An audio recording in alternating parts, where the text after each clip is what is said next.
Hi viewers, எல்லாருக்கும் வணக்கங்க. இன்றைக்கி நம்ம யூடியூப் சேனலில் குட்டி குட்டி இன்ஃபர்மேஷனில் என்ன டாபிக் பார்க்க போகிறோம் அப்படின்னா, திருவாதிரை விரதத்தை பற்றி தாங்க பார்க்க போகிறோம்.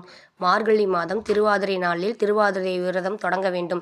மாதங்கள் தோறும் திருவாதிரை நாளில் விரதம் இருத்தல் வேண்டும். திருவாதிரை நாளில் பெருமானுக்கு களி நிவேதிக்க வேண்டும். சிவனடியார்களுக்கு அமுதளித்து அதன் பின் உண்ண வேண்டும். அந்த விரதத்தை சிதம்பரத்தில் செய்வது விசேஷம் என்பார்கள். திருவாதிரைக்கு முதல் நாள் இரவிலேயே உணவு தவிர்க்க வேண்டும்.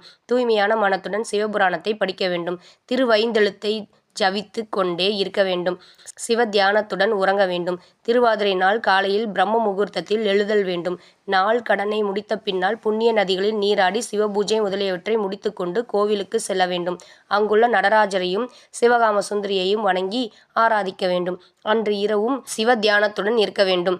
மறுநாள் சிவனடியார்களுக்கு அமுது படைத்து அதன் பின் நோன்பு முடிக்க வேண்டும். என்னங்க, இன்னைக்கு இந்த நிகழ்ச்சி பிடிச்சிருக்குன்னு நினைக்கிறேன். இந்த நிகழ்ச்சி பிடிச்சிருந்தா லைக் பண்ணுங்கள், கமெண்ட் பண்ணுங்கள், ஷேர் பண்ணுங்கள். மறந்துடாதீங்க வியூவர்ஸ், சப்ஸ்கிரைப் பண்ணுங்கள். பாய்.